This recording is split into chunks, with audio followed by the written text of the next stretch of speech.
Hi everyone, मेरा नाम तनुश्री है. I'm Tanushree Shrivastava and by profession I am a professional artist and speaker. Today I'm here to tell you about art, positivity, and how come it is going to be helpful to distract from the current situation, to distract from the negativity. We will just talk about this later. Before that, I will just clarify a few things. Apart from my profession, I'm a homemaker and also I'm a mother of two kids. So I do my arts every morning during the day, and that will be the best time for me. Apart from that, I work with acrylics, I work with oil and sketching. So I will just start a little bit about कि art हमें क्यों करनी चाहिए, किस लिए करनी चाहिए, and ये सब चीज़ें बहुत मैटर करती है हम लोग की लाइफ में. सो वेल ये इट डजंट मीन कि ये पेंटिंग होती है. Art art can be music, art can be dance, art is also cooking. So बहुत ही वेरिएशंस हैं आर्ट को लेके. ये आपके ऊपर डिपेंड करता है कि आप उसको किस फॉर्म में, किस तरीके से आप लोग उसको लेके जाते हैं. सब में एक अलग अलग हुनर होते हैं, अलग अलग टैलेंट होता है, और हर एक उस स्किल को हम लोग को इन्हेंस करना बहुत ज़रूरी है. सो बेसिकली मेरे हिसाब से ये सब चीज़ें हम लोग बातें थोड़ा डिटेल में करेंगे. उससे पहले मैं आप सबको ये लोग अगर मेरी आवाज़ सुन पा रहे हैं और हैं तो प्लीज़ कमेंट सेक्शन में हाय ज़रूर. अलावा अगर आपकी कोई भी क्वेरी है या कुछ भी anything you want to ask me during the session, so I will just definitely try to rectify your answers. And first of all उसके अलावा मैं ये ज़रूर बताऊंगी कि yes I am a self taught artist. मेरी एजुकेशन, मैंने MBA किया है in design management and I work for an IT firm. Then I stayed in abroad about 8 years and I came back. In the meantime, I started art as an hobby, and then hobby become passion and passion become profession now. So आज जो है मैं आपको थोड़ी सी art की थोड़ा सा detail दूंगी एंड एक सेशन में आपको बताऊंगी कि स्केचिंग हम लोग को कैसे करनी चाहिए, क्योंकि स्केचिंग जो है वो बहुत ही इम्पॉर्टेंट पार्ट प्ले करता है आर्ट को लेके. हम लोग जितने भी लोग हैं, काफ़ी लोग ये कहेंगे कि मैं आर्ट नहीं कर सकती हूँ. सेम विद मी, मेरे साथ भी यही था कि आई वॉज लाइक कि नहीं, art is not my cup of T. लेकिन लेटर ऑन ग्रेजुअली जैसे जैसे मैं करती चली गई, मेरे साथ चीज़ें होती चली गई, एंड ये जो आर्ट है ये आपका एक पार्ट बन जाता है. इनफैक्ट आप बेसिकली एक आर्टिस्टिक वे में हर एक चीज़ को देखने लग जाते हो जब आप उसमें प्रॉपरली इंगेज हो जाते हो. सो अर्लियर अगर आप पूछो मेरे से, तो आज की डेट में मैं इमेजिन करती हूँ कि जो एयर होती है उसका भी कोई कलर होगा. I can imagine it has a white color, off-white color or something like that. So being an artist, आप काफ़ी सारी चीज़ें जो है वो अलग अलग तरीके से इमेजिन करने लग जाते हो. थोड़ी सी आपकी क्रिएटिविटी स्किल्स बढ़ जाती हैं. सो जैसे स्केचिंग की मैं बात कर रही थी कि स्केचिंग जो होता है वो क्या होता है, जब आप स्केचिंग कहते हैं कोई भी आर्टिस्ट को हर एक दिन आप चाहे 15 मिनट्स के लिए सही बट स्केचिंग ज़रूर करनी चाहिए अगर आपको प्रॉपर एक प्रोफेशनल आर्टिस्ट बनना है. तो रीज़न क्या होता है, स्केचिंग क्यों इम्पॉर्टेंट है, हम लोग को क्या होता है, जो हम लोग की स्किल्स होती है वो स्केचिंग से बहुत ज़्यादा स्टिमुलेट होती है. आप एक पर्टिकुलर एक फिगर को देख पाते हो, उसको एनालाइज कर पाते हो, तो एक आपकी एनालाइजेशन पावर इंक्रीज़ होती है.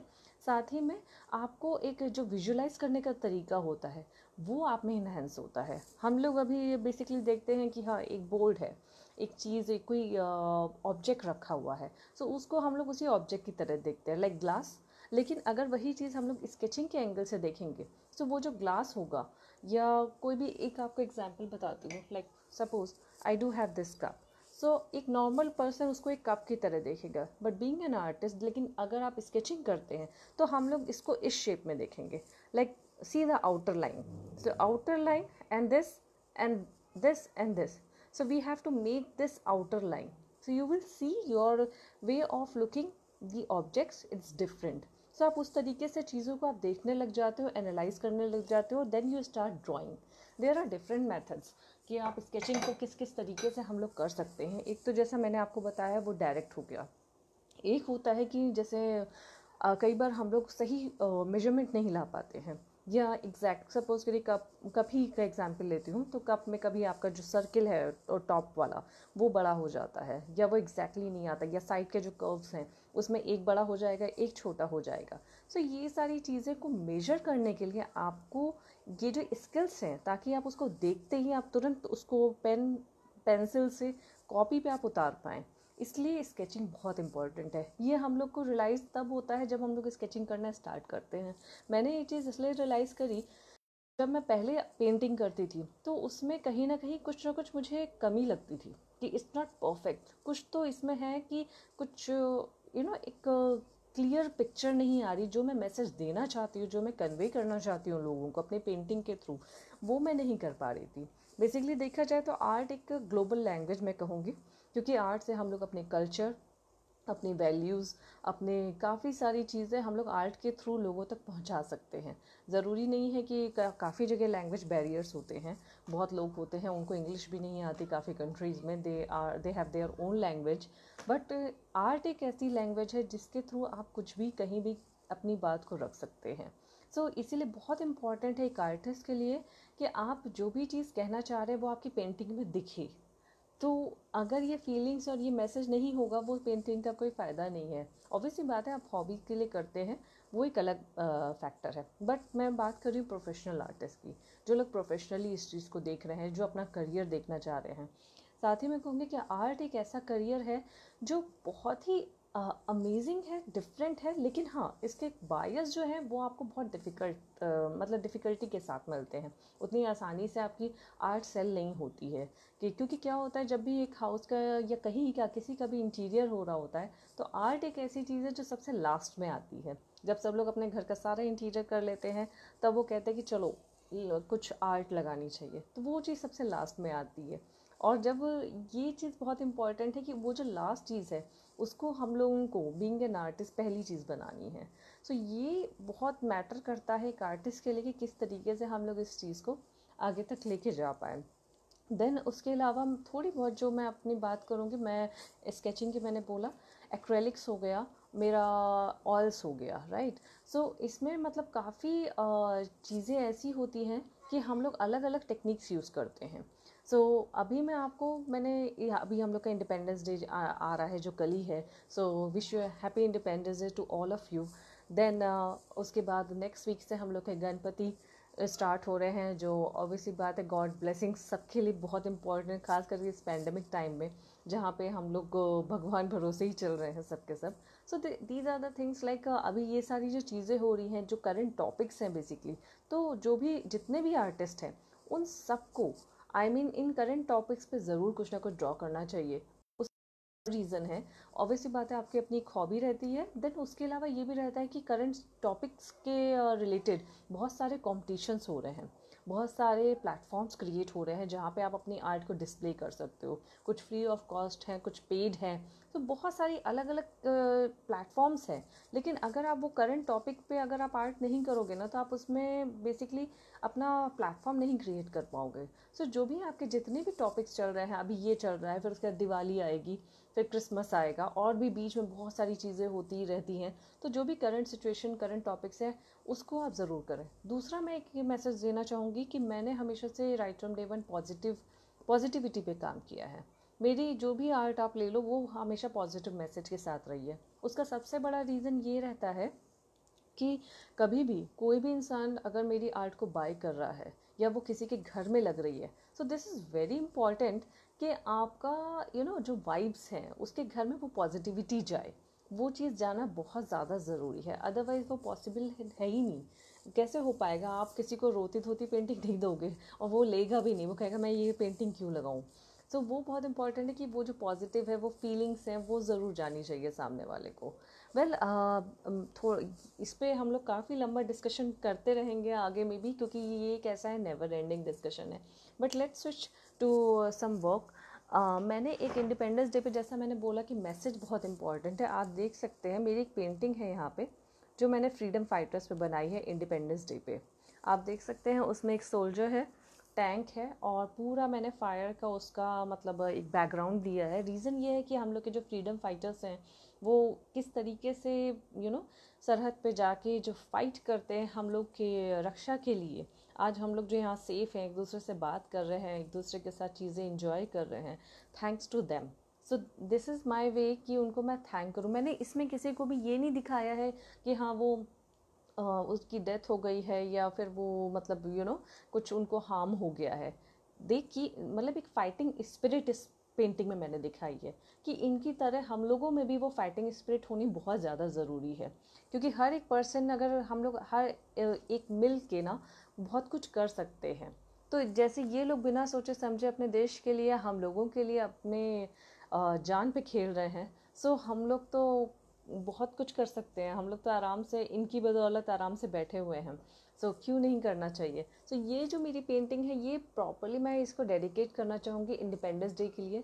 मैंने अभी तक इसको रिलीज़ नहीं किया है, मैं कल इसको रिलीज़ करूँगी, लेकिन आज विन से अच्छा कोई प्लेटफॉर्म नहीं हो सकता है। So thank you Kashish, ऑनरीला and Kritika कि उन लोगों ने एक मैं इन्हीं लोग को जानती हूँ, सॉरी अगर मैं किसी को मिस कर रही हूँ। सो जिनका नाम मैं जानती हूँ मैं उनका नाम ही ले रही हूँ, एंड बाकी जो अदर मेंबर्स हैं। So I am really thankful to all of you कि जिन्होंने एक ऐसा प्लेटफॉर्म दिया है जहाँ पे मैं अपनी पेंटिंग रिलीज़ कर रही हूँ फॉर इंडिपेंडेंस डे। एंड उसके अलावा अब जो है मैं आपको स्केचिंग की तरफ लेके जाऊँगी। अच्छा एक चीज़ मैं ज़रूर मेंशन करूँगी, इन केस अगर मेरा वाईफाई डिस्कनेक्ट हो जाता है तो प्लीज़ आप रुके रहिएगा, आई will just come back, I will join again. May be कई बार नेट इश्यूज़ हो जाते हैं, तो ये बहुत इंपॉर्टेंट है कि हम लोग उस पर स्टिक रहें। वेल आप लोगों को मैं कुछ अपने आर्ट वर्क्स दिखाना चाहूँगी। आर्ट वर्क्स क्या मतलब माय स्केचेस एक्चुअली। सो जो मैंने ग्राफ के साथ बनाए हैं और कुछ मैंने बिना ग्राफ के बनाए हैं। तो जैसे मैं एक ये स्केच मैंने बनाया था, सभी लोग जानते हैं साईं बाबा का।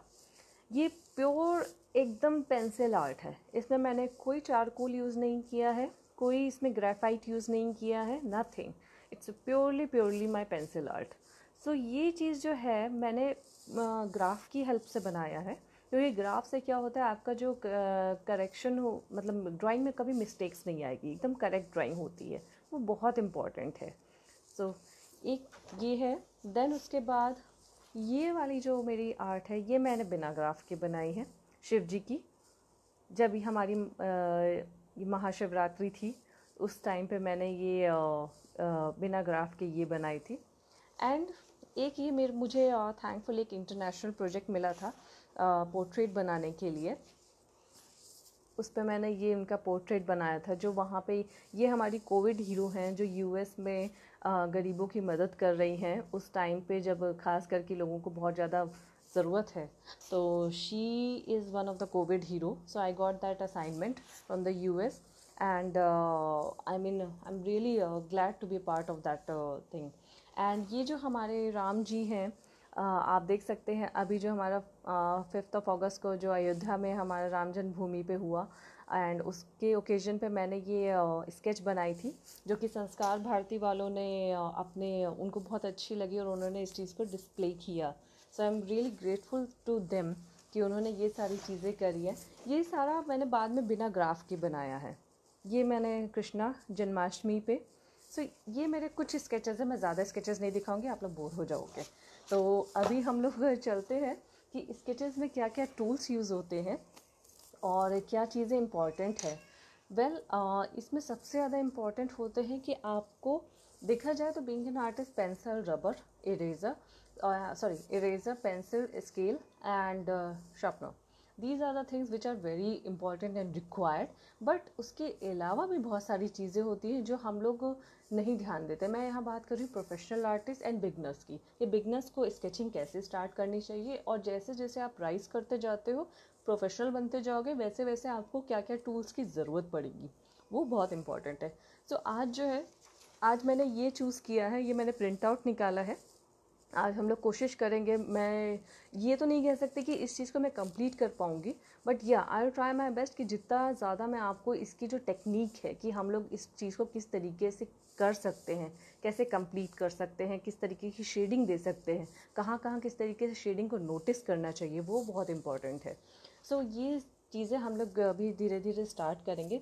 एंड जैसे ही ये कंप्लीट होता है, नॉट अगर इस सेशन में नहीं हो पाता है तो जैसे ही कंप्लीट होगा मैं विन पे ज़रूर इसको मैं बाद में पोस्ट करूँगी, ताकि आप लोग इसको एग्जैक्टली देख पाएँ कि जो मैं शेडिंग कर रही थी वो इसका एंड रिज़ल्ट क्या रहा है।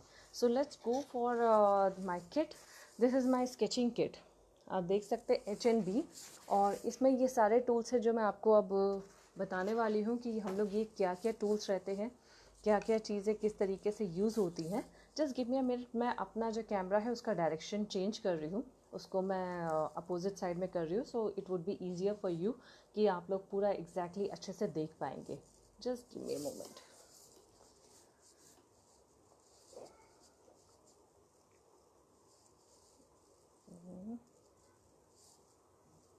ओके, आई थिंक आप लोग अभी उसको अच्छे से देख पा रहे होंगे, right? I will, okay great. So मैं आप लोगों को थोड़ा सा मैं क्लैरिफाई कर दूँ। ये मेरी किट है, ये आप देख सकते हैं, ये सारे मेरे पेंसिल्स हैं। इसमें हमारे HB से लेके 8B तक ये वाली पेंसिल्स, ये सेक्शन उसका है। एंड ये हमारी B है। B मतलब हो गया, B stands for soft pencils. Soft pencils के साथ थोड़ा सा ये रहता है कि वो बहुत जल्दी पेपर को मेसी कर देता है, क्योंकि उसके जब हम लोग निब होती है, जब उससे हम लोग ड्रॉ कर रहे होते हैं तो उसका जो ग्रेफाइट होता है वो धीरे धीरे पेपर पे ना वो हल्का हल्का ना अपना एक जो ग्रेफाइट है वो छोड़ता जाता है, वो स्मज हो जाता है, तो आपका पेपर बहुत जल्दी डर्टी हो जाता है। तो कोशिश करें कि ऑब्वियसली बात है soft pencils are required, but उसको ना बहुत ज़्यादा शार्प ना करें, बहुत लंबा ना करें, उसको जितना छोटा होगा उतना अच्छा है। लाइक सपोज आप देख सकते हैं जो 8B है वो सबसे डार्क होता है, राइट? सो उसकी जो निब है वो मैंने इसको बहुत छोटी कर रखी है। I don't know the clarity, let me see. ये ज़्यादा बहुत लंबा नहीं कर रखा है मैंने इसको। इसका रीज़न यही है क्योंकि ये जो ग्रेफाइट है ना ये मेरे पेपर को बहुत गंदा कर देगा। देन इसके बाद जो मेरा HB है, मैं आपको दिखाती हूँ मेरी HB की आप निब देखें। HB की निब मेरी ये लंबी है। इसका रीज़न, और कभी भी जब आपको इतनी लंबी निब करनी हो तो हमेशा आप जो है वो कभी भी उसका यूज़ मत करिएगा शॉर्पनर का, हमेशा यूज़ करिएगा ये आपका रहा स्केल। ये आपका शॉर्पनर होना चाहिए इस वाली निब के लिए, क्योंकि ये निब इसी से आएगी, इसी नाइफ टूल से आएगी, अदरवाइज़ वो शॉर्पनर से कभी नहीं आ पाएगी, क्योंकि शॉर्पनर में एक लिमिटेड स्पेस होता है अंदर, उसके बाद निब टूट जाती है। देन ये तो मेरा पेंसिल किट हुआ। देन उसके बाद आप देख सकते हैं यहाँ पे ये मेरा ग्रेफाइट सॉफ्ट है, जो मैं नॉर्मली वैसे पेंसिल ही करती हूँ, बट ये मेरा ग्रेफाइट सॉफ्ट है। ये चारकोल्स हैं, अनदर चारकोल सेट। देन ये जो है ये हेडर है। इसमें क्या होता है, जैसे मान लीजिए आपकी कोई पेंसिल जब ये इतनी छोटी सी हो जाएगी, मेरी अभी कोई पेंसिल नहीं है, शायद मैंने उतनी स्केचिंग नहीं करी है, वेल जब इतनी छोटी हो जाएगी so you can use it till the end with the help of this tool, जिसमें आप पेंसिल लगा के आराम से इसको एज ए हेडर आप यूज़ कर सकते हैं। अगर मैं दिखाऊँ इसको तो आप देख सकते हैं यहाँ पे होल है, यहाँ पे आप पेंसिल डालेंगे और इसको आप पुल कर लेंगे, सो ये ऑटोमेटिकली यहाँ फिट हो जाएगा। सो आपको एक छोटे पेंसिल के साथ भी आप आराम से काम कर सकते हो, आपका पेंसिल वेस्ट नहीं जाएगा, वो बहुत इंपॉर्टेंट। देन इसको हम लोग कहते हैं stumped, those are the stumped ones. So इसको ये सब जो मैं आपको अभी स्केचिंग करूँगी ना, आपको इसका यूसेज पता होगा, बट बिफोर जो मैं यूज़ कर रही हूँ उसका बारे में भी पता होना चाहिए कि मैं यूज़ क्या करने वाली हूँ। इरेज़र आप देख ही रहे हैं, ये एक इरेज़र है। देन उसके बाद ये वाइट चारकोल है, ये हम लोग का ग्रेफाइट है। इसको मैंने अभी तक यूज़ नहीं किया है, थोड़ा सा मैं कॉन्शियस हूँ, मैं अपनी चीज़ों को ज़रा बचा दे। आप देख सकते हैं मेरा जो हैंड है वो कितना ज़्यादा स्मजी हो गया है just because of this graphite. तो ये सब चीज़ें आपको बहुत ध्यान देनी पड़ेगी कि आपके जो हैंड्स हैं वो बहुत डर्टी ना हो, क्योंकि जब आप वर्क करेंगे पेज के ऊपर तो पेज के ऊपर ये जो है ये बहुत जल्दी स्प्रेड हो जाएगा और आपका जो पेज है, जो स्केचेस है, वो पूरा आपका ना बेकार हो जाएगा। Another graphite set with the darker ones. Then उसके बाद ये जो है ये आपका नीडेबल इरेज़र है। इसको मैंने अभी तक ओपन नहीं किया है, बट एक काम करती हूँ, आज मैं कोशिश करती हूँ कि मैं इसको यूज़ ही कर लूँ। वैसे अभी तक मुझे ज़रूरत नहीं पड़ी है फ्रैंकली स्पीकिंग। एंड ये वाले जो है इसमें जो शीट्स होती हैं, इसकी जो शीट्स होती हैं ये आपके ग्रेफाइट के लिए होती हैं कि आप उसको किस तरीके से इस पर रब करेंगे और आपका ग्रेफाइट एकदम पाउडर फॉर्म में वो आ जाएगा बाहर। सो ये सारे जो टूल्स होते हैं ये बहुत इंपॉर्टेंट होते हैं। डिपेंड करता है कि आप इसको कितना यूज़ कर रहे हो, कितना नहीं कर रहे हो, कितनी अच्छी आर्ट में आप लेके जा रहे हो, वो आपके पास होना चाहिए उस चीज़ के लिए। वेल एक काम करते हैं, अभी हम लोग स्टार्ट करते हैं थोड़ा सा करने का, अदरवाइज इधर ये मेरे शॉर्पनर्स हैं, अगर आप देख पाएँ. So these are my sharpeners. So let's start with, I will start with the HB pencil. Okay, then for the darker shades I will go for two, a little darker, 2B, then 4B, 5B, 6B, 8B. Okay, I'm not using 3B because 2B और 4B जो है वो almost एक जैसे ही होते हैं. 3B in between आता है, उसकी इतनी ज़्यादा अभी रिक्वायरमेंट नहीं है फॉर दिस वन. सो इसमें भी मैं ज़रूरी नहीं कि सारी पेंसिल्स यूज़ करूँगी, but I am just trying. And ये सारे मैं स्टम्प्स निकाल रही हूँ क्योंकि ये बहुत ज़्यादा ज़रूरी है. अगर आपके पास ये स्टम्प्स नहीं है सो इट्स ओके, आप उसको पेपर से भी यूज़ कर सकते हैं, जो हम लोग पहले के टाइम में करते. पेपर हो गया, कॉटन्स हो गए, आप इसको भी स्मजिंग के लिए, ब्लेंडिंग के लिए, स्केचिंग की जो ब्लेंडिंग होती है उसके लिए आप यूज़ कर सकते हैं इसको. सो अभी मैं आपको जो स्केचिंग स्टार्ट होने जा रही है, आई होप आप लोग देख पा रहे हो. अच्छा, एक इसमें है जब आपका स्केच पूरा हो जाता है, ये हाँ आप देखिए, ये आर्टिस्ट फिक्सेटिव है. ऐसे बहुत सारे अलग अलग ब्रांड्स के आते हैं, आप कोई भी यूज़ कर सकते हैं, बट मेक श्योर कि हाँ कुछ अच्छे ब्रांड का हो. ऐसा भी ना हो कि आपकी आर्ट को बेकार कर दे. ये इसलिए होता है कि जैसे मैंने आपको बताया, कुछ स्केचेस ऐसे होते हैं कि अगर आप उसको एज इट इज़ छोड़ देंगे तो वो बाद में ना उसका जो ग्रेफाइट है वो आपके हाथ पे लगता रहेगा या अलग शीट पे लगता रहेगा. पर इसको मैंने जब फिक्सेटिव को अपने स्केचेस पे यूज़ किया हुआ है, तो आप देख सकते हैं इसको मैं कितना भी रब करूँ मेरे हाथ पे नहीं आएगा. राइट, ये मेरा ग्रेफाइट वाला है, so please don't get confused. So ये वाली जो चीज़ है ये एकदम अलग है, तो ये चीज़ आपके हाथ पे नहीं आएगी जब आप फिक्सेटिव यूज़ करते हैं, तो इससे बहुत डिफरेंस आ जाता है. वेल, अब हम लोग स्टार्ट करते हैं अब ये स्केचिंग का. Right, so let me show you. जब हम लोग एज ए बिगनर हम लोग को स्केचिंग स्टार्ट कैसी करनी चाहिए, तो सबसे इम्पॉर्टेंट ये है कि हम लोग जब भी स्केचिंग स्टार्ट करें, I hope this is my 5B. Okay, just let me see where is my HB.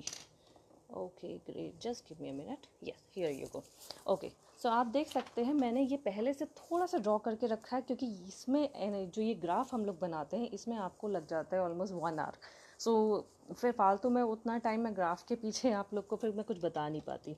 हम लोग के लिए बहुत ज़्यादा ज़रूरी है कि graph as a beginner, graph की बहुत इंपॉर्टेंस है. इसमें इजी तरीका यही है कि आप जब स्केल में यूज़ करते हैं ग्राफ, मेरे पास लॉन्ग स्केल है और ये मैं शॉर्ट में बता रही हूँ, तो आप 1-1 सेंटीमीटर के ग्राफ पे आप टिक करें.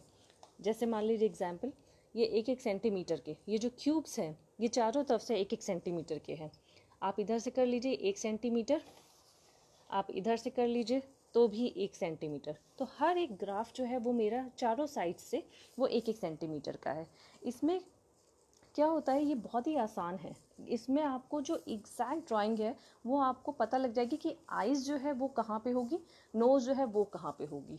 सो अभी जैसे मैंने बताया, मैंने एक ग्राफ इस पर भी बनाया, देन मैंने एक प्रिंट आउट निकाला और प्रिंट आउट पे भी मैंने एक ग्राफ बनाया. अगर आप थोड़ा सा क्लैरिटी आपको आ रही हो तो आप देख सकते हैं 1-1 सेंटीमीटर के ग्राफ मैंने इस पर भी बनाए हैं.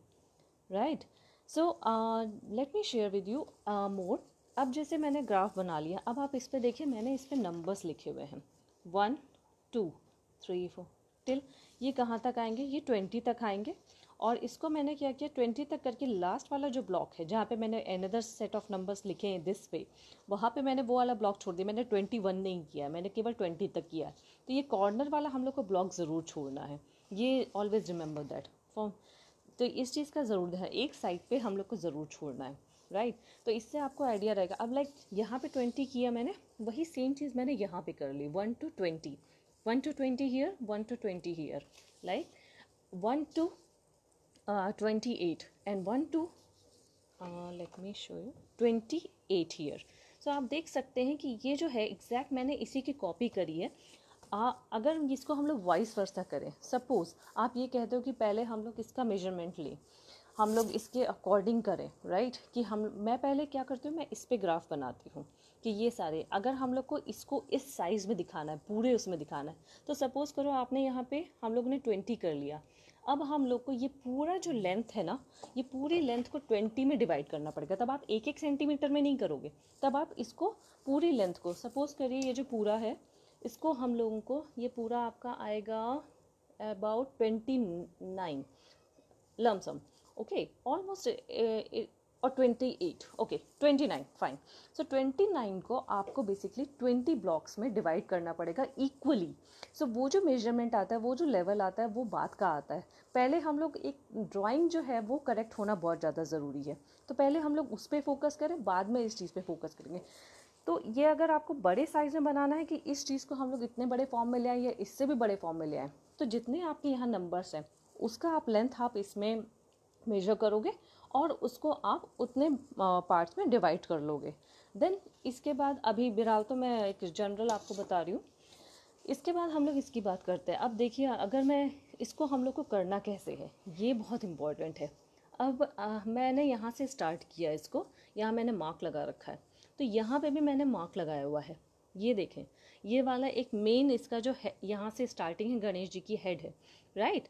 तो ये जो जहाँ से मुकुट की स्टार्टिंग हो रही है, तो ये जो लाइन है, ये लाइन कहाँ जा रही है, क्यों नंबर्स मैंने लिखे। अब now you will get to know why I am putting numbers. So 10 और 11, सो ये जो लाइन आ रही है, जो हम लोग यहाँ पे हम लोग देख सके इसके बीच की, ये 10 और 11, ये रहा 10 और 11, इसमें वो डिस्कनेक्ट नहीं हुआ। सो जो ये जो है ये आ गई, एंड ये 10 और 11 में आ गई। तो 10 और 11 कहाँ पे है, यहाँ पे है। इसके अकॉर्डिंग मैं नीचे आई, और यहाँ पे आप ये भी देखें, ओके। सो ये जो 10 और 11 यहाँ पे है, वही सेम चीज़ हम लोग को यहाँ पे ये आया, एंड देन सेम इसी डायरेक्शन में हम लोग को इधर जाना है। तो ये हम लोग का डायरेक्शन आ गया 5 और 6 का। सो इस तरीके से हम लोग मेजर करेंगे 10, 11 एंड 5 और 6। तो ये लाइन यहाँ पे आ रही है, हम लोग को यहाँ से स्टार्ट करना है, ये मेन पॉइंट हो गया। तो ये मेन पॉइंट ये हुआ, तो वही चीज़ मैंने यहाँ करी, 10 और 11 एंड 5 और 6। तो इस तरीके से हम लोगों को ये जो चीज़ है ये पूरी ड्रॉ करते जानी है। तो यहाँ पे मैंने एक साइन बना लिया कि यहाँ से हम लोग स्टार्टिंग करेंगे, और फिर उसके बाद धीरे धीरे करके इस चीज़ को हम लोग यहाँ तक लेते जाएंगे। जैसे जैसे आपको देखते जाएंगे कि 9 में ये, सॉरी मुझे कुछ कॉल्स आ रही है, इस वजह से हो सकता है थोड़ा सा इंटरप्शन हो रहा, लेकिन I am just continuing, I hope it's visible. So इस तरीके से आप लोगों को ये जो ड्राइंग है, आपको अकॉर्डिंग टू नंबर्स आप लोग मेजर करते हुए जाएंगे और वो ड्रॉ होता चला जाएगा। सेम मैंने इस सर्किल के साथ भी वही किया है, कि जहाँ पे ये जो सर्किल है 10 और 11, वही 10 और 11 यहाँ किया है। फिर ये जाके देखा 9 और 10 पे इधर सर्किल टर्न हो रहा है, एंड देन धीरे धीरे ये नीचे आता जा रहा है कितने स्पेस में। तो वही चीज़ मैंने एग्जैक्टली वहाँ ड्रॉ करने की कोशिश करी है। तो लेट्स गो अहेड कि अब हम लोग नेक्स्ट फेस पे जाएं। सो आपको मैंने एक बेसिक तो टेक्निक बताई दी है, तो अभी मैं थोड़ा सा आपको एक स्केचिंग का पार्ट बताती हूँ कि हम लोग को अब इसको किस तरीके से लेके जाना है। Well let's start with proper demonstration. Okay, so अभी मैं इसकी गणेश जी की मुझे आइज़ बनानी है। सो हम लोग यहाँ पे देख सकते हैं, अभी मैं इसको ड्रॉ करूँगी लाइन। तो ये मेरा 10 में आ रहा है बेसिकली। सो 10 में यहाँ पे आएगा, और फिर उसके बाद ये जो लाइन है, इसको मैं अगर ध्यान से देखूँ तो ये जाएगा 6 और 7 के बीच में। तो 6 and 7 हियर, राइट, एंड 10। सो इन दोनों लाइन के बीच में ये एक सिंगल लाइन आएगी इस तरीके से। तो इस तरीके से हम लोग को धीरे धीरे करके ड्रॉ करते जाना है। देन उसके नीचे हम लोग एक फ्लावर हम लोग ड्रॉ करेंगे, जो उसी बॉक्स में विद इन द बॉक्स आ रहा है। तो इसको हम लोग ज़्यादा लंबा ना करके थोड़ा सा छोटा करेंगे, और विद इन द बॉक्स हम लोग को ये फ्लावर डिज़ाइन करना है। तो इसका एक सर्किल हम लोग करेंगे, देन उसके बाद हम लोग एक फ्लावर इसमें डिज़ाइन करेंगे, राइट। और फिर उसके बाद ये जो 2 सर्कल्स और हैं, जो उनका गणेश जी का टीका है हमारे, और इसको हम लोग अब आईब्रो के पास, ये एग्जैक्टली यही सेम ड्राइंग हम लोग को इधर लेके आनी है। सो अभी हम लोग इसको धीरे धीरे करके नीचे लाएंगे। हम लोग को लेंथ देखनी है, ये इसके अंदर ही आ रही है। ये जो लाइन है ये इस ब्लॉक के अंदर आ रही है, तो ये चीज़ ज़रूर ध्यान रखनी है। और फिर ये जो सर्किल है ये इस लाइन के थोड़ा सा बाहर जाएगा, और थोड़ा सा ये बड़ा है, तो ये इस तरीके से यहाँ पे बन जाएगा, राइट। सो ये हो गया। देन उसके बाद another one goes from this one, फिर इसके ये यहाँ से हम लोग ने लिया, एंड ये मैं तब बता रही हूँ जब आपके एकदम करेक्ट ड्राइंग आपको चाहिए। थोड़ा बहुत वेरिएशन अगर आप करोगे तो इट डजेंट मैटर, देखिए हल्का फुल्का तो चेंजेस आप अपने हिसाब से, अपनी सोच के हिसाब से, अपनी क्रिएटिविटी के हिसाब से करोगे ही करोगे, ऑब्वियस सी बात है। इसमें ज़रूरी नहीं कि आपको एग्जैक्टली कॉपी करना है। मैं आपको एग्जैक्टली कॉपी करना केवल इसलिए बता रही हूँ, just it's a process of learning. जितना आप एक्यूरेट जाओगे उतनी ही इमेजिनेशन आप एक्यूरेसी के साथ आप बना पाओगे basically.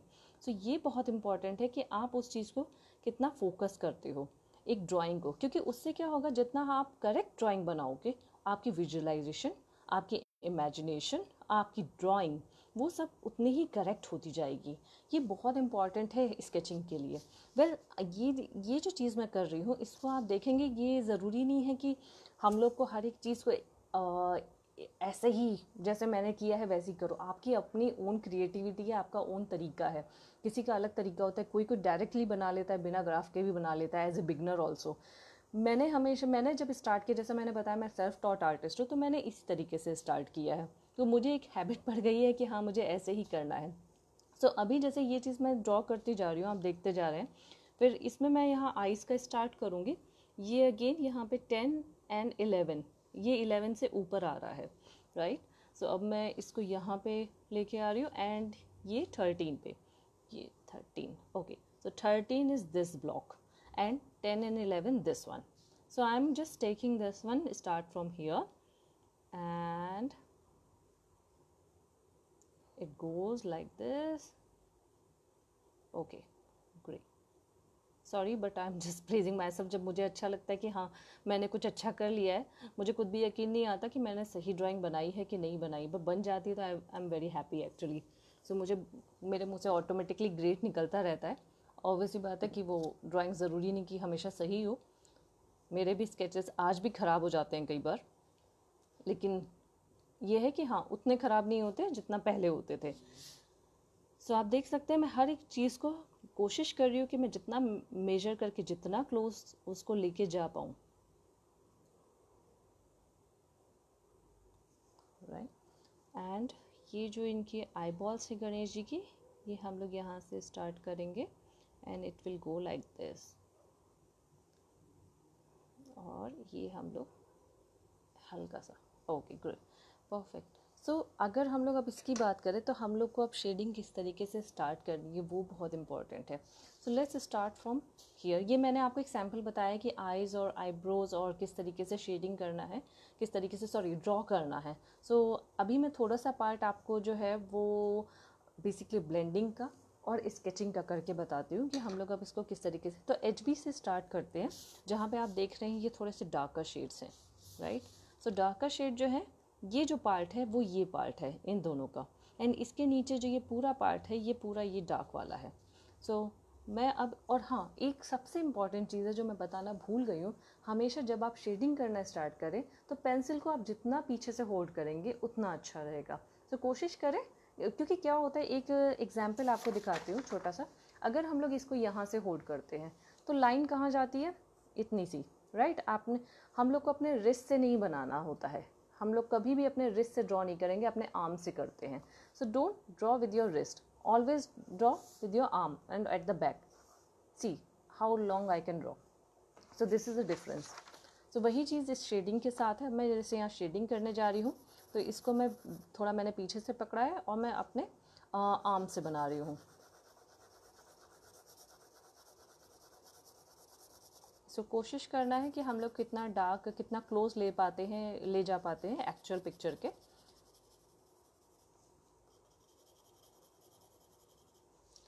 Sketching is time taking thing, उतना आसान नहीं है कि हम लोग उसको बस बना दिया। मेरे लिए स्पेशली, हो सकता है काफ़ी आर्टिस्ट आप लोग जो सुन रहे हैं आप लोगों के लिए बहुत आसान हो, बट अगर मेरे से आप पूछो तो एग्जैक्टली ड्राइंग और एग्जैक्टली परफेक्शन लाने में उतना ईजी नहीं रहता है। थोड़ा सा तो आपको ऑब्वियसली बात है फोकस डालना ही पड़ेगा, कॉन्सेंट्रेट करना ही पड़ेगा। सो अभी यहाँ पे हम लोग देख सकते हैं, मैंने एच बी इसलिए यूज़ किया क्योंकि यहाँ पे हल्का सा लाइट शेड है और यहाँ पे हल्का सा डार्क शेड है। सो अभी मैं डार्क शेड के लिए मैं ज़्यादा 8B पे नहीं जाऊँगी, आई गो फॉर 6B बिकॉज ये एक बहुत ज़्यादा डार्क है। So I go for 6B। सो यहाँ पे हम लोग को ये देखना है कि इतने रेंज में ये HB हम लोगों ने, मतलब लाइट शेड है एंड बाकी में डार्क है। So I will just do the darker one here.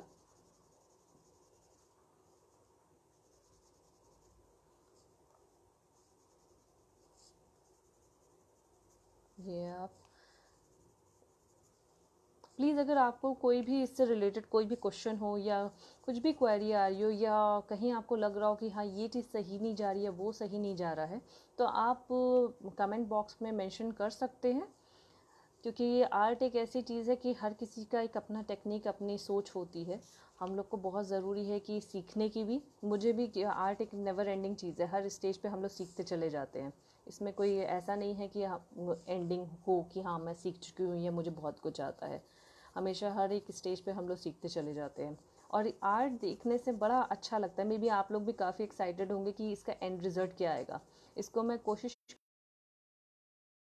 तो मैं कल तक इसको विन पे पोस्ट कर दूं। क्योंकि और फ्रैंकली स्पीकिंग, जैसा मैंने बताया कि मेरे 2 किड्स हैं, तो मुझे थोड़ा सा टाइम इशू रहता है। मेरे मॉर्निंग में मैं 4 o'clock उठती हूँ अपनी आर्ट करने के लिए, एंड मेरे पास 4 to 6 का ही टाइम रहता है। तो उसमें मेरी आर्ट जितनी भी हो पाती है मैं उतना करती हूँ। बाकी टाइम ऑब्वियस बात है, अगर लाइव सेशन है that's a different part. But उसके अलावा अब आप इसको आप देख सकते हैं कि इसका यूसेज किस तरीके से हम लोग करने वाले हैं। इसका जो हम लोग यूज़ कर रहे हैं वो हम लोग स्मजिंग में कर रहे हैं, इसकी ब्लेंडिंग में करेंगे कि इसको हम लोग किस तरीके से ब्लेंड कर रहे हैं बेसिकली।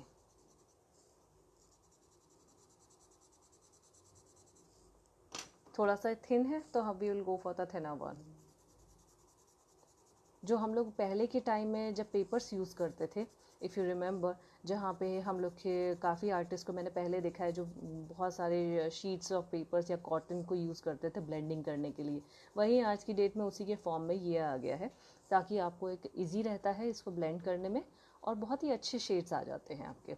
अब आप देख सकते हैं इसकी जो ब्लेंडिंग हुई है वो बहुत अच्छी हुई है, काफ़ी हद तक एग्जैक्टली सेम है। यहाँ पे हल्का सा वाइट है जो कि हम लोग बाद में जब ये फिनिश हो जाएगा तब उसको वाइटनेस को हम लोग क्लियर कर देंगे। यहाँ पे देखिए ये वाइट है और ये 3 जगह वाइट है। देन उसके अलावा हम लोग पर्ल्स की बात करें, अब इस पर हम लोग पर्ल्स पे वर्क करेंगे। तो पल्स का आया। अच्छा हाँ, एक चीज़ और, जब हम लोग ये ब्लेंडिंग कर रहे हैं तो यहाँ पे हम लोग देख सकते हैं गणेश जी के फेस पे ना हल्का सा डार्क शेड है इस साइड पे। तो कभी भी इसको आप छोड़ें मत, इसको ब्लेंडिंग करते हुए शेड्स को देखें कि कहाँ जा रहे हैं और इसको ब्लेंडिंग वहीं के वहीं आप कर दें, ताकि वो चीज़ मिस ना हो। क्योंकि फिर बाद में जब आप ब्लेंडिंग करोगे ना तो वो फॉर्मेशन आएगा नहीं बेसिकली। उस टाइम पे हैंड टू हैंड जब आप ये करने लग जाओगे, जहाँ भी आपको डार्क का शेड दिख रहा है ना, तो उसी टाइम वो फॉर्मेशन आपको आ जाएगा। देख सकते हैं कि ये जो ब्लेंडिंग होती है ना, तो स्केचिंग का और छोटा सा ही पार्ट है, बट इसका एकदम अलग ही छोटे से पार्ट में भी आपको बहुत अच्छा दिखने लग जाएगा। अभी मैं इसको नेक्स्ट लेवल पे लेके जाती हूँ। 4B, I am using 4B now. ये यहाँ पे करूँगी। इसको भी आपको एक इससे ज़रूर इसको करना है, इसको छोड़िएगा मत। ये नहीं कि एक सिंगल लाइन है तो इसको हम लोग छोड़ दें, क्योंकि वो फिर उसका पार्ट नहीं लगेगा, वो अलग से एक लाइन। क्योंकि कहीं ना कहीं ये जो मैं यूज़ कर रही हूँ 4B, ये सब सॉफ्ट पेंसिल्स हैं, और जितनी भी ये पेंसिल्स होती है वो अपना, कहते हैं ना, स्मज, मैंने जैसे अपने पेपर ना थोड़ा सा डर्टी कर देंगे, तो बेटर है कि जितना ज़्यादा हम लोग ब्लेंडिंग पे ध्यान देंगे उतना अच्छा रहेगा अपने वर्क के लिए। देन उसके बाद हम लोग right, sorry, I just take this one. अब मैं इसको ड्रॉ कर रही हूँ, आप लोग प्लीज़ देखते जाइए, and I hope I am just trying to cover it as much as I can, जितना भी मेरे पॉसिबिलिटी होती है।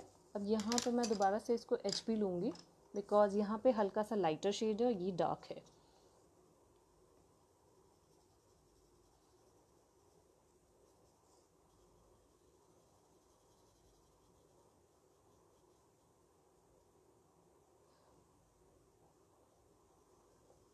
ये लाइट मैंने किया, मैं दोनों में कर देती हूँ एक साथ।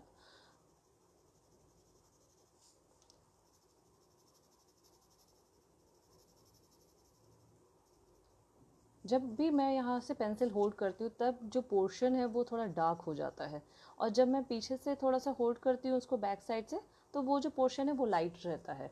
तो ये थोड़ा सा डिफरेंस हम लोग को थोड़ा सा ध्यान है। मैं भी कई बार मिस कर देती हूँ उस पॉइंट को कि हाँ मुझे पीछे से होल्ड करना है, बट डिटेलिंग के लिए ऑब्वियस ही बात है आपको थोड़ा सा पास से करना पड़ेगा होल्ड, नो डाउट। पर कोशिश यही करिए कि जितना आप बैक साइड से होल्ड करेंगे उतना अच्छा, उतना फिनास के साथ आपका जो है वो काम होगा। आर्ट अभी जैसे मैं आर्ट कर रही हूँ तो इसी में आप देखो, मैं आपको सही बात बताऊँ, मेरा जो टाइम है वो मुझे पता नहीं चल रहा है। मैं बहुत ज़्यादा डिस्ट्रैक्ट हूँ, जो मेरी करंट से बाहर क्या हो रहा है, मेरे बच्चे क्या कर रहे हैं, मुझे उनका भी ध्यान नहीं है। मैं फ्रैंकली स्पीकिंग, मैं art is like a meditation, जो बहुत ही आपको, और हर कोई आर्ट कर सकता है। ज़रूरी नहीं है कि आप कहो कि मैं आर्टिस्ट नहीं हूँ, मैं कैसे करूँगी। आप कर सकते हो। इट्स ऑल अबाउट कि हम लोग में ना वो चीज़ हम लोग ध्यान नहीं देते हैं।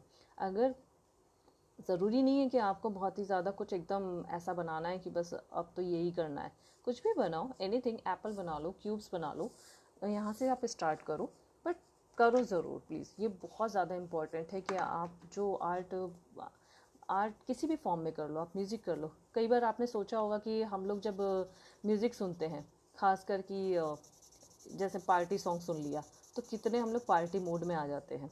लगता है ना कि हाँ बस अब तो यही, बस सारी चीज़ें भूल के उसी को एंजॉय करने लग जाते हैं। एंड वही चीज़ अगर हम लोग थोड़ा सा रोना धोना वाला गाना सुन लेंगे तो उस मोड में आ जाएंगे, हाँ क्या हो गया लाइफ में। तो हर एक जो फॉर्म होता है ना आर्ट का, वो बहुत ज़्यादा ज़रूरी है कि आप उसको एंजॉय करें। कुकिंग भी एक आर्ट है। मैंने देखा है विन पे ही काफ़ी ऐसे लेडीज़ हैं जो अलग अलग टाइप से रेसिपीज़ बताती हैं, कितने अच्छे से प्रेजेंट करती हैं। मतलब सॉरी, मैं उनका नाम नहीं ध्यान है मुझे अभी, बट जिस तरीके से वो प्रेजेंट करती हैं, जिस तरीके से अपने वो पैशन को लेके जा रही हैं आगे, हैट्स ऑफ टू देम कि वो अपनी इन सब चीज़ों को कैसे फॉलो कर रही हैं। बहुत ही अच्छा कर रही हैं वो। सो हर एक चीज़ को बेसिकली आपको जो करंट सिचुएशन से डिस्ट्रैक्ट करे वो आर्ट है। सो ये आप थोड़ा सा, अगर हम लोग इसको बाकी चीज़ को भूल जाएं, केवल इस पार्ट को देखें, तो आप देख सकते हैं कि ये किस तरीके से चल रहा है। तो इसी में ही एक अलग ही लुक आ जाता है। अभी मैंने इस साइड की आई नहीं कंप्लीट करी है, जो कि मैं करूँगी, बट मैं फर्स्ट ये साइड। और एक इम्पॉर्टेंट चीज़ ये है कि हमेशा जब भी आप वर्क कर रहे हो ना, तो यहाँ तो मैंने, ठीक है मैंने स्टार्ट करे, बट हमेशा टॉप से करें। रीज़न क्या होता है, अगर आप नीचे से करेंगे ना, फिर उसके बाद ये पेपर आप जब इसको ड्रैग करेंगे ऊपर जाएगा, तो नीचे जो आपका जो स्केच है, जो पेंसिल है, वो स्मज कर देगा बेसिकली। सो इसको आप धीरे धीरे करके ऐसे ऊपर लेके ना जाए। बेटर है कि आप ऊपर करते जाएं और धीरे धीरे करके आप नीचे लाएं, तो ऊपर का काम आपका एज इट इज़ रहेगा और नीचे का आपका स्मज भी नहीं होगा। एंड साथ ही में आपको, क्योंकि हाथ रखना है, हैंड सपोर्ट ज़रूरी है, तो वो चीज़ भी आपकी मिटेगी नहीं। तो एक शीट ज़रूर रखें। इन केस अगर आपको कुछ नहीं दिख रहा है, मतलब आपको आइडिया लेना है कि नीचे का काम कैसा है, नीचे का शीट कैसे आएगा, सो हम लोग ट्रांसपेरेंट शीट आप रख सकते हो, कोई भी किसी भी तरीके की। सो वो इस चीज़ का ज़रूर ध्यान रखें। इसमें हम लोग देख सकते हैं कि जो, अगर आपने यहाँ देखा हो तो यहाँ पे, आई am not sure whether it is clear और नॉट, आप देखें इसमें तो ये हल्का सा आप शेड देख रहे हैं, ये लाइट है, ये डार्क है, और इसमें लाइंस है, राइट। तो सेम मैंने वही किया है, यहाँ पे लाइंस डाली हैं और यहाँ पे लाइट है और ये डार्क है। इसकी डिटेलिंग मैं कोशिश करती हूँ कि मैं जितना क्लोज लेके जा पाऊँ, ताकि आप लोग को ईजी रहेगा उस चीज़ को समझने में। यहाँ से आईब्रो स्टार्ट हो रही है, तो ये बहुत ही लाइट है, तो इसको मैं हल्का सा इरेज करूँगी। एंड अब यहाँ से डार्क है, सो डार्क के लिए आई एम यूजिंग 6B पेंसिल। और आईब्रोज जो हैं गणेश जी की, वो इस तरीके से हैं, लेकिन ये कंप्लीट नहीं है। अब हम लोग को इसको स्मच करना है, क्योंकि इसका जो बेस कलर है वो डार्क है। सो इस चीज़ को स्मच ज़रूर करना है, डायरेक्शन वही रखना है, क्योंकि इसका जो डिज़ाइन है वो ऊपर से नीचे है। सो ऐसा नहीं कि आपने उसमें कलर फिल कर दिया और फिर आपने उसको बाद में करेक्ट किया, नहीं, आपको शुरू से वैसे ही, क्योंकि इसका जो बेस है वो हल्का सा लाइनिंग में ज़रूर दिखना चाहिए।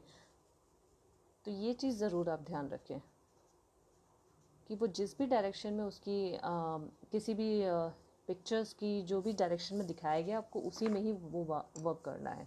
देन उसके ऊपर धीरे धीरे हम लोग फिर से अगेन मैं उसको करेक्ट करूँगी।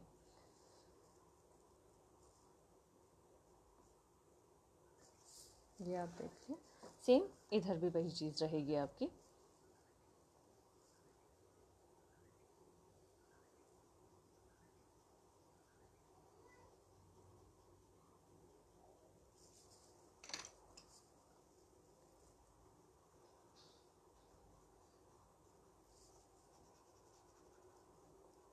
आप लोग को जो भी कुछ, अगर कोई भी क्वेरी है, प्लीज़ प्लीज़ पोस्ट करिए। अच्छा लग रहा है तो भी पोस्ट करिए, बुरा लग रहा है तो भी पोस्ट करिए, बट प्लीज़ पोस्ट ज़रूर करिएगा, ताकि I just get to know कि हाँ इस चीज़ में नेक्स्ट टाइम और मैं क्या कर सकती हूँ। अगर आपको सही में बहुत अच्छे सेशन लग रहे हैं तो मैं नेक्स्ट टाइम कोशिश करूँगी कि मैं और इस चीज़ को आप लोग को बता पाऊँ, सिखा पाऊँ, कुछ अच्छा सा और अच्छे से क्लैरिफाई कर पाऊँ अगर कहीं कुछ रह गया है तो।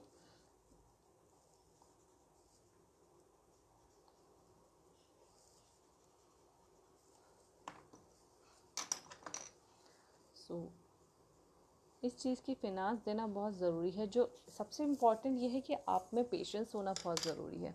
अगर पेशेंस नहीं है ना, मतलब एक छोटी सी चीज़ में भी ना काम फोकस होना बहुत ज़्यादा ज़रूरी है। वो धीरे धीरे आएगा, वो एकदम से नहीं आ जाएगा।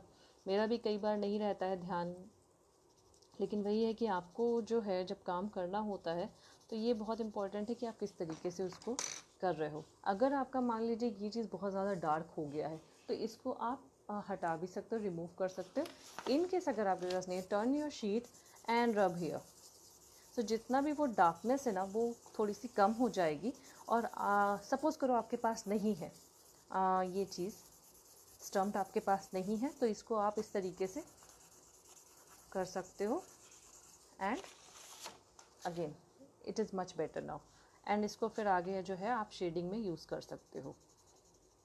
सो इस तरीके से हम लोग को बेसिकली काम लेना है चीज़ों को।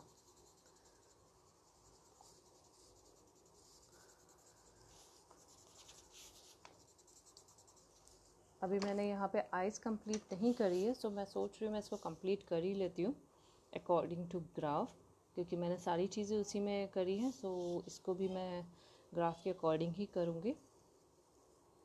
7 and 10 राइट। या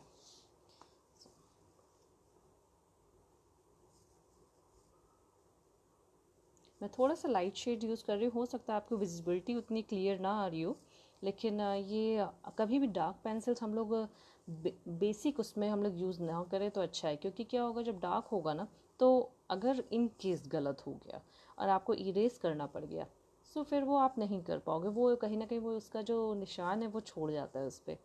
तो बेटर यही है कि आप जितना लाइट शेड पेंसिल यूज़ करें, लाइटली उस पर काम करें, उतना अच्छा रहेगा। सो ये एक मैंने बेसिक उसको ड्रॉ कर लिया है। लेटर हम लोग जो शेडिंग होगी तो उससे हम लोग इसको बेटर कर लेंगे।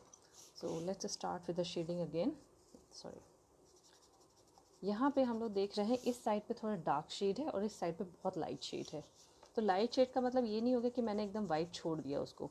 मुझे उसको इधर वाले को थोड़ा ज़्यादा डार्क करना है, उधर वाले को कम डार्क करना है।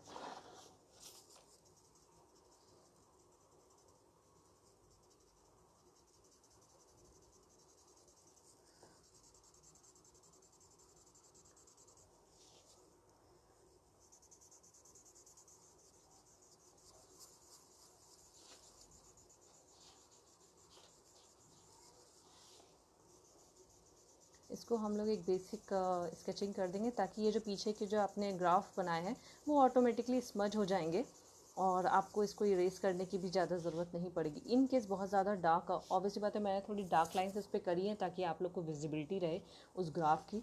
सो इसके लिए मुझे थोड़ा सा इसको इरेज करना पड़ेगा बाद में, बट इट्स ओके। इधर काफ़ी डार्क है तो I am just using harder.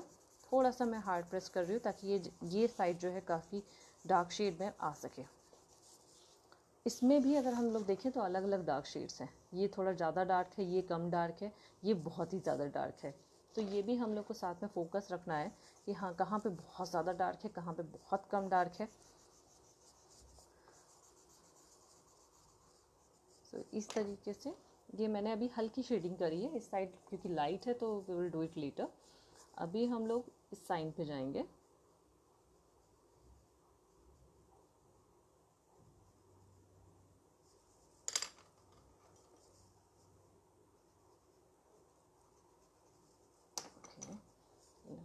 Then आप देख सकते हैं आइज़ तो मैंने करी। अब इसको हम लोग का डार्क करने का टाइम आ गया आइज़ को। बेसिकली आइज़ एक ऐसी मतलब पार्ट होता है बॉडी का जो बहुत इम्पॉर्टेंट है कि अगर वो उसको अच्छा नहीं बनाया गया हम लोगों ने तो वो पूरा लुक जो है, सॉरी मैंने अभी पेपर नहीं रखा है तो स्पंज हो जाएगा, जस्ट वाना सी।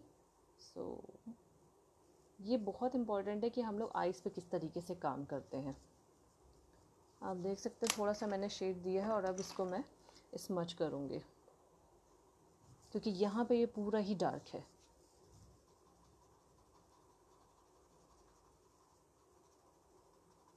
ये लाइन ज़रूर दिखनी चाहिए, ये भी इम्पॉर्टेंट है, इसलिए मैंने थोड़ा ज़्यादा डार्क किया है कि स्मच तो उसके आसपास डार्क होना चाहिए लेकिन ये लाइन की विजिबिलिटी नहीं जानी चाहिए, बहुत इम्पॉर्टेंट है। वेल एंड देन नाउ वे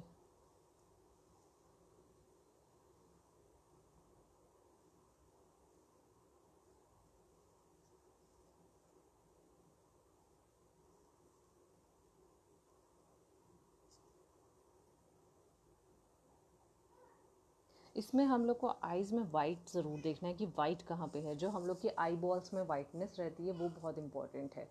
सो इसमें हम लोग यहाँ पे वाइटनेस ज़रूर देख रहे हैं, तो इस वाइट को ज़रूर ध्यान रखें। तो बेटर है कि आई को वाइट करने से पहले एक छोटा सा यहाँ पे हम लोग इस तरीके से बना लेंगे कि इसके अंदर हमें फिल नहीं करना है। सो इसको जो है, और यहाँ पे भी 3 शेड्स हैं, वाइट है, देन लाइटर है एंड देन डार्क है, अगर आप ध्यान से देखें तो। सो इसको हम लोग को थोड़ा सा ध्यान में, तो start again I will start with HB। सो जो लाइटर शेड है उसको मैं एकदम लाइट छोड़ूंगी, फिर जो डार्क का पार्ट है उसको मैं डार्क से कवर करूंगी, और जो मैंने छोटा सा बनाया है पार्ट इसको मैं वाइट छोड़ दूंगी। ठीक है, नाउ इधर हल्का सा ये डार्कनेस दिखा रहा है,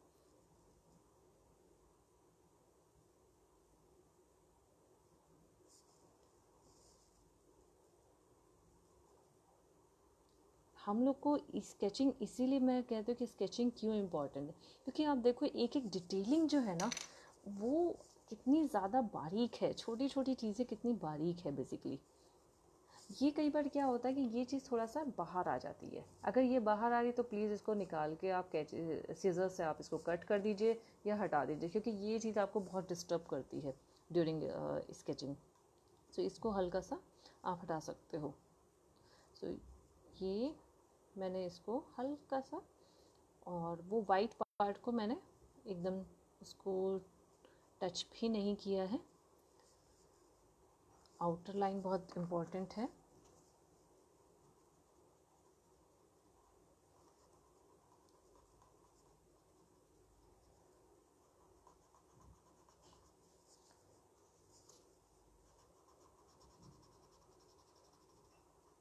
अगर हम लोग केवल ये पार्ट देखें, केवल आप आइज़ देखें तो आपको कैसा लग रहा है, केवल आप आइज़ अगर ध्यान से देखें तो।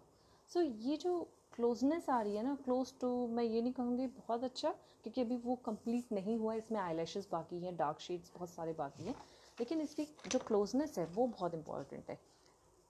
एक चीज़ थोड़ी सी, इसको हम लोग को थोड़ा सा और हाई लेके जाना पड़ेगा बिकॉज वो परफेक्ट नहीं है।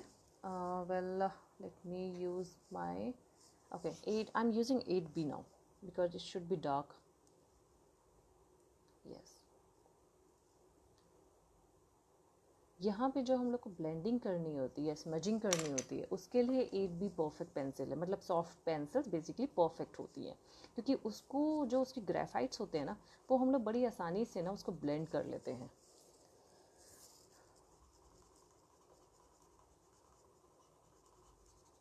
इसको आप देखिए ध्यान से, तो ये हम लोगों ने इसको देखें तो ये थोड़ा सा और डार्क है, तो इसको हम लोग को और डार्क करना पड़ेगा, क्योंकि ये जितना क्लोज आप जो पिक्चर में दिया है ना उसके क्लोज आपको लेके जाना है, उसमें जो डार्कनेस दिखाई है ना, अगर वो चीज़ आपके आर्ट में नहीं दिखी ना, सो मतलब वही बारीकियाँ बारीकियाँ उतनी परफेक्शन वो नहीं आ पाएगा।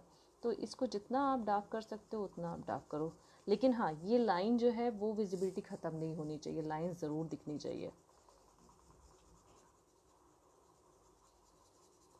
जो लोग अभी नहीं देख पा रहे हैं due to some reason, please बाद में ज़रूर वॉच करें, क्योंकि इसको देखने के बाद ना आप लोग ज़रूर एक ना एक बार ज़रूर कोशिश करोगे कि हम लोग भी क्यों ना ट्राई करें, क्योंकि ये बहुत ही ईजी तरीका है एक आर्ट बनाने का, ग्राफ का। ग्राफ वे से आप कोई भी आर्ट बना सकते हो, किसी की पोर्ट्रेट भी बना सकते हो, इसमें इतना कोई ऐसा डिफ़िकल्ट नहीं है, और मुझे लगता है जो नॉन आर्टिस्ट भी हैं वो भी एक ना एक बार ज़रूर इसको ट्राई करेंगे, क्योंकि ये एक ऐसी चीज़ है कि जिसको आप इंजॉय करते हो। ऑब्वियसली बात है, थोड़ा सा आपको मे बी हेजिटेशन होगा कि सही बनाए कि नहीं बनाया, तो आई एम देयर। अगर आपको कोई भी क्वेरी है या कोई भी ऐसा लगता है कि नहीं ये चीज़ मुझे नहीं समझ में आ रही है, ये क्लैरिटी नहीं आ रही है, सो विन पे मैं ऑलरेडी हूँ ही। आप कभी भी मुझे, पूरी कोशिश करूँगी कि मैं आपकी जो चीज़ें हैं उसको मैं सॉर्ट आउट कर पाऊँ। सो अब मैं आईलैशेस के ऊपर थोड़ा सा काम कर रही हूँ, थोड़ी सी लंबी है।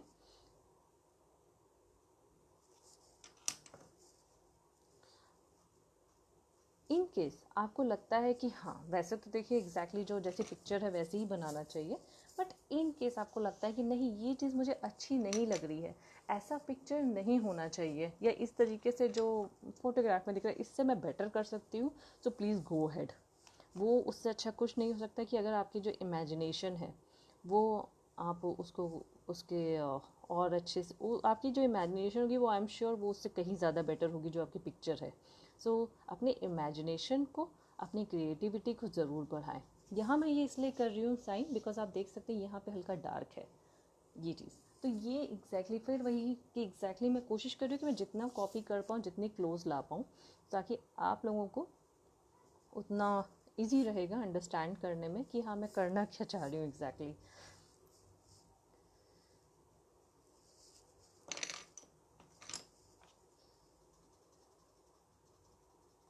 आर्ट करने में जो स्किल्स यूज़ होती हैं वो स्किल केवल इतनी है कि पैशन, बस एक स्किल की ज़रूरत है, पैशन की। अगर वो आपके पास है ना, आप आर्ट कर ले जाओगे। आर्ट कोई ऐसा नहीं है कि आपको बहुत कुछ अलग से कोई नायाब चीज़ है जो हर कोई नहीं कर सकता। इसको तो इनफैक्ट मैं कहूँगी हर कोई कर सकता है। छोटे छोटे जो बच्चे होते हैं जब उनको स्कूल में करिकुलम्स में हम लोग ध्यान दें तो कितना इम्पॉर्टेंट है एक आर्ट सब्जेक्ट। हम लोग को भी शुरू से स्कूल्स में आर्ट कराया गया है। आर्ट इसलिए कराया गया क्योंकि हम लोग की जो इमेजिनेशन पावर है, जो क्रिएटिविटी है, वो इम्प्रूव करता है। और वो डेली लाइफ में भी आपको ना काफ़ी सपोर्ट करता है कि आप कुछ अलग सोच पाते हो, कुछ नया क्रिएटिव सोच पाते हो। आज की डेट में मैं ट्री को ट्री की तरह नहीं देखती हूँ, मैं उसको एक अलग ही तरीके से देखती हूँ कि हाँ ये मतलब इसमें ट्री में कलर्स कौन से हैं, उसका शेप क्या है, उसका स्ट्रक्चर क्या है। सो वो सारी चीज़ें मैं फोकस करती हूँ इंस्टेड ऑफ फोकसिंग कि हाँ अभी मुझे कैसे करना है। So now I am like, अभी आप देखो इतना ये पार्ट मैंने ब्लेंडिंग का कर दिया है। अब मैं इस आइज़ की तरफ जा रही हूँ और मैंने यहाँ पे शीट रख ली है ताकि वो नीचे वाला पार्ट जो है वो स्मज ना हो मेरे हैंड से। सो अब इस साइड का हम लोग करेंगे।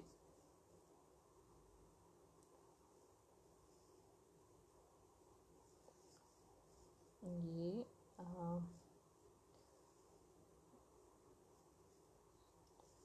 इस सेशन को आप में से जितने भी लोग हैं, इनफैक्ट जो सीखना चाहते हैं, बच्चे भी हैं ना, उनको भी ज़रूर दिखाइए, खास करके वो जिनको आर्ट में इंटरेस्ट है।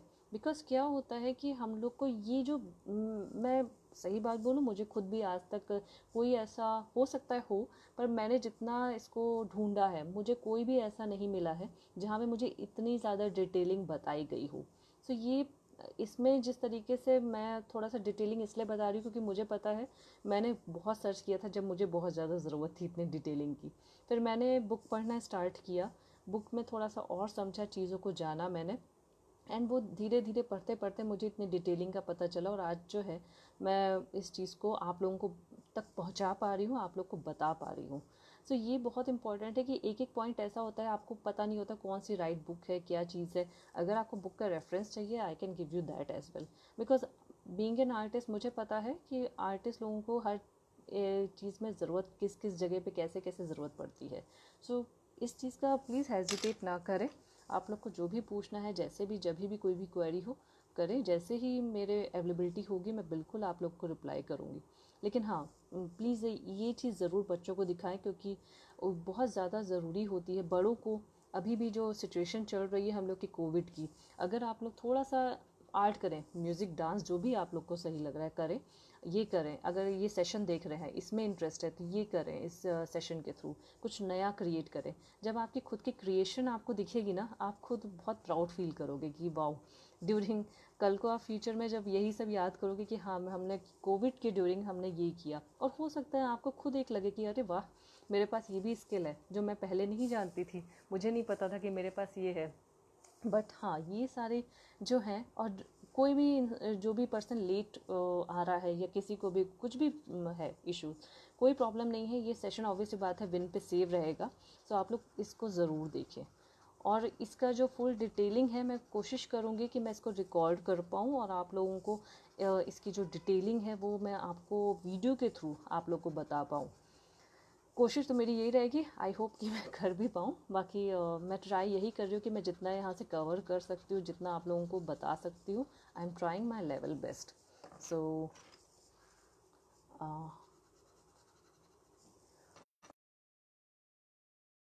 आई नो कि थोड़ा सा लंबा सेशन होगा, but it's worth, I tell you it's worth. Kashish ऑनरीला, I am not, and Kritika जिनके मैं नाम जानती हूँ, and even I think Prateek also, right. So आप लोग भी ज़रूर ट्राई करना। एक एक आर्ट अगर आप लोग में से जो भी मेरे सेशन को देख के जो भी एक आर्ट बना के मुझे दिखाएगा, I would be really happy कि हाँ कुछ तो सिखाया मैंने। सो एक बार चाहे सेब ही ट्राई कर लेना, कुछ और मत करना, एक क्यूब बना लेना, एक से एप्पल बना लेना। So that will be, you will enjoy, I am telling you, you will definitely enjoy. और बाकी जो लोग देख रहे हैं, सो आप में से जो भी आप लोग करोगे, प्लीज़ शेयर ज़रूर करिएगा इसी कमेंट बॉक्स पे, या मुझे अलग से पिंक कर दीजिएगा, विन पे ज़रूर डालिएगा, ताकि विन पे सब लोग देख पाएँ कि हाँ हम लोग जो जितने भी लोग यहाँ पे सेशंस करते हैं अपनी अपनी स्किल्स को लेके, वो लोग को इतना आसान नहीं होता है अपनी स्किल्स को, क्योंकि वो लोग क्या होते हैं कॉन्सेंट्रेशन एक मेडिटेशन के साथ कर रहे होते हैं, जो किसी के साथ हम लोग जब शेयर करना होता है तो आपका कहीं ना कहीं आप वो कॉन्सेंट्रेशन आप लूज़ कर देते हो, फोकस आपका चला जाता है, क्योंकि कहीं ना कहीं अभी आप, मैं भी थोड़ा सा फील कर रही हूँ कि हाँ मैं जैसे टोटली फोकस रहती हूँ, या पूरा ध्यान देती हूँ कि हाँ मुझे किस तरीके से सेशन अपने करने हैं, और इस सॉरी किस तरीके से स्केचिंग करनी है। और अभी क्या है, मेरा थोड़ा सा ध्यान इस पे भी है कि आप लोगों को इंगेज भी करना है, आप लोग को सही चीज़ दिखानी है, सही मैं कर पा रही हूँ कि नहीं कर पा रही हूँ। सो आपका जो कंसंट्रेशन है वो थोड़ा सा लूज़ हो रहा होता है जो भी डेमो करता है, तो इस चीज़ का ज़रूर ध्यान रखें। और विन ने एक ऐसा प्लेटफॉर्म दिया है कि जहाँ लोगों को इस अलग अलग स्किल सीखने को मिलती है। कल मैंने जिनका देखा था, उन्होंने गणेश जी का जो बनाया था, आई मीन क्या बोलते हैं, sculpture, I think right, that's a right term. So वो बहुत ही अमेजिंग था, तो अलग अलग चीज़ें सीखने को मिली, थोड़ा सा ये लगता है कि हाँ चलो लेट्स ट्राई करते हैं कुछ। तो ये सब चीज़ें यहाँ पे हम लोग पहले इस सब के लिए करते थे, अलग अलग जगह जाते थे, लोगों से मिलते थे, जल्दी मिलना भी नहीं हो पाता था। एटलीस्ट विन एक ऐसा प्लेटफॉर्म है जहाँ सब चीज़ें आपको अवेलेबल है in one platform. So just इसका जो फुल फ़ायदा है वो ज़रूर उठाएं, छोड़े नहीं, वरना बहुत मुश्किल से हो पाता है। अभी मैं इसको थोड़ा सा इसको इरेज कर रही हूँ, क्योंकि आज आप देख सकते हैं यहाँ पर वाइट पार्ट है। सो इसको मैं इरेज करूँगी एंड फिर इसको मैं ब्लेंड करूँगी अगेन।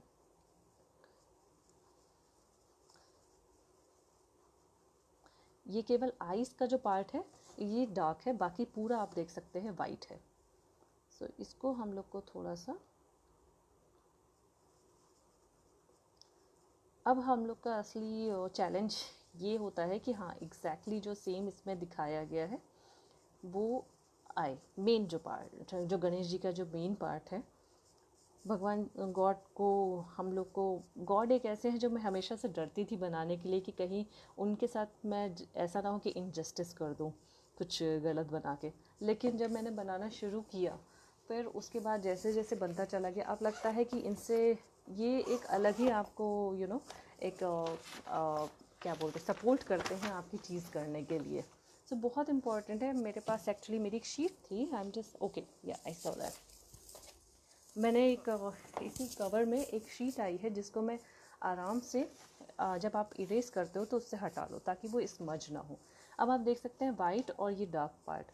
अब मैं इसको बहुत ही लाइट वे से हल्के हल्के स्मज करूँगी, एकदम हल्के से, आप देख सकते हैं, ताकि वो शेडिंग भी रहे, वो ब्लेंडिंग भी हो जाए और एकदम आउट ऑफ लीक भी ना लगे, क्योंकि ये चीज़ ना एकदम आउट ऑफ लीक लगेगी ना तो वो अच्छा नहीं लगेगा, फिर लगेगा एकदम अभी आप देख सकते हो कितना अलग सा पार्ट लग रहा है, उसका पार्ट नहीं लग रहा है, ये लग रहा है एकदम अलग सा है।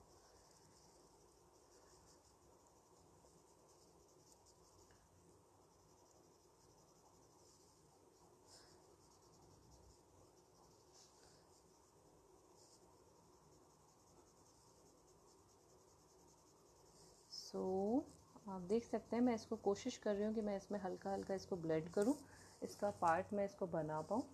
एंड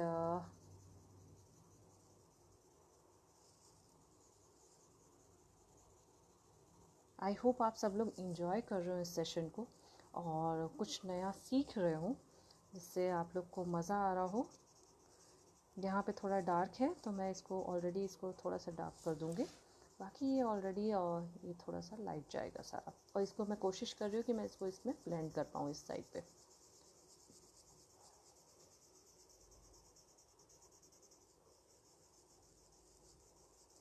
राइट, सो आप देख सकते हैं इसको मैंने हल्का सा ब्लेंड किया है।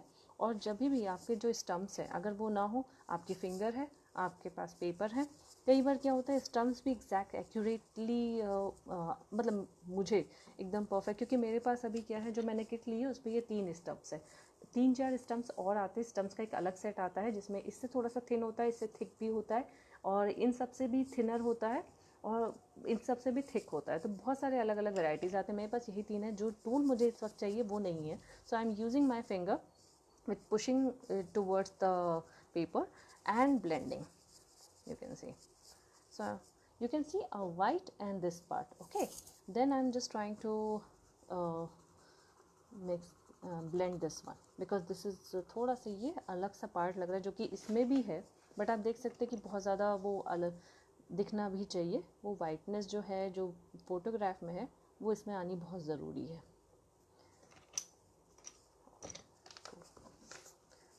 अब आप इसको देख सकते हैं कि जो शेडिंग हुई है ये आप देख सकते हैं किस तरीके से हो रही है। अभी ऑब्वियसली बात इसमें बहुत सारा काम बाकी ये है, फिर मुकुट है, फिर ये ईयर्स हैं अलग अलग, इसमें जो ज्वेलरी है, यहाँ पे ज्वेलरी है, ये जो लाइन गई हुई है, ये जो शेड्स हैं, इसके जो आउटर, ये जो वाइट है ना ये इसलिए निकल के आया क्योंकि ये जो आउटर पे जो डार्कनेस है ना इसके अराउंड, तो ये वाइट ज़्यादा उभर के आया है।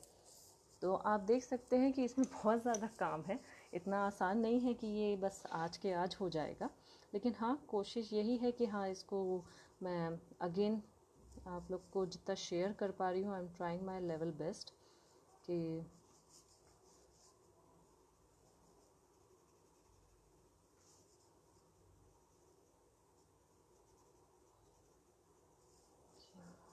एंड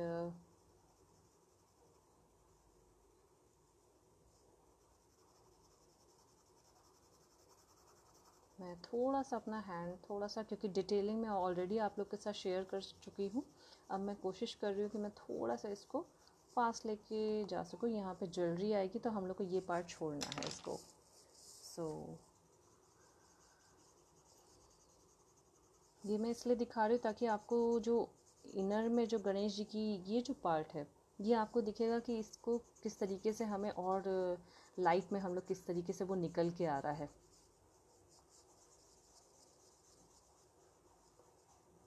इसमें पेशेंस बहुत ज़रूरी है, पेशेंस, टाइम, इन सब की बहुत ज़्यादा ज़रूरत होती है। लेकिन हाँ ये है कि जब आपको एंड रिज़ल्ट मिलता है ना तो आपको मज़ा आ जाता है देख के। तो ये चीज़ ज़रूर ध्यान रखिएगा कि जब भी आप कुछ बनाने बैठे तो पेशेंस मत लूज़ करिएगा। ज़रूरी नहीं कि एक बार में बहुत कुछ अच्छा बन जाएगा, बट हाँ बनेगा ज़रूर। आप देख सकते हैं थोड़ा सा एक जो ग्लिम्स है इसका, जो गणेश जी का पोर्ट्रेट का, मैं इससे क्योंकि इससे ज़्यादा अगर मैंने लंबा किया तो it will take another 2 to 3 hours जो लेकिन एक जो बेसिक है जो शेडिंग की, आप अगर मैं थोड़ा सा इसको ऐसे करती हूँ, आप थोड़ा सा एक बेसिक देखिए, जब ये कंप्लीट हो जाएगा सो आपको ज़्यादा क्लैरिटी आएगी। मे बी अभी इतनी नहीं आ रही, बट जो ब्लेंडिंग जिस तरीके से शेडिंग की गई है वो कितनी इम्पॉर्टेंट है हर एक चीज़ में।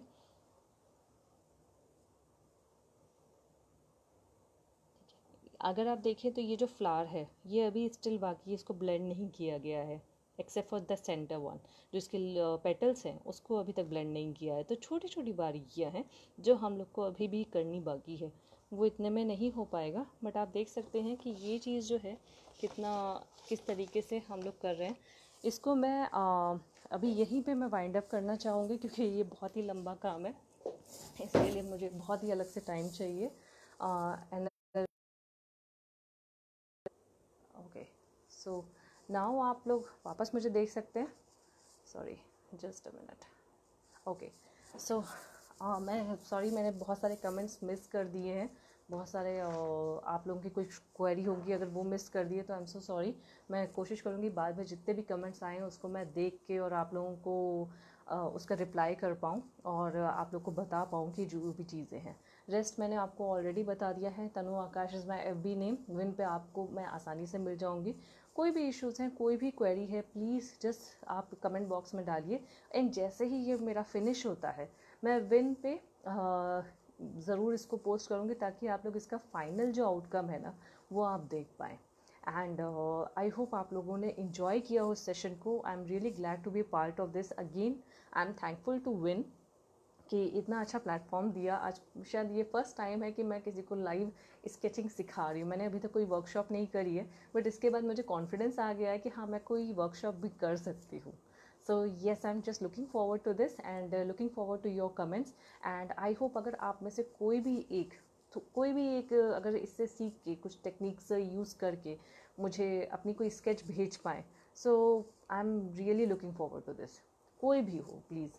सो आप ज़रूर इसको करें एंड बच्चों को कराएं। ये सब बहुत इम्पॉर्टेंट है आपके माइंड के लिए, आपके स्टिमुलेशन के लिए, आपके पर्सनैलिटी के लिए। So thanks once again, thank you so much and see you. Wish you happy independence Day, happy Ganpati festival जो हमारा 22 तारीख को आने वाला है। सबके साथ भगवान जी खूब सारी ब्लेसिंग्स और खूब अच्छा अच्छा करें। सो जल्दी से पैंडमिक ओवर हो and let's meet. See you, bye bye.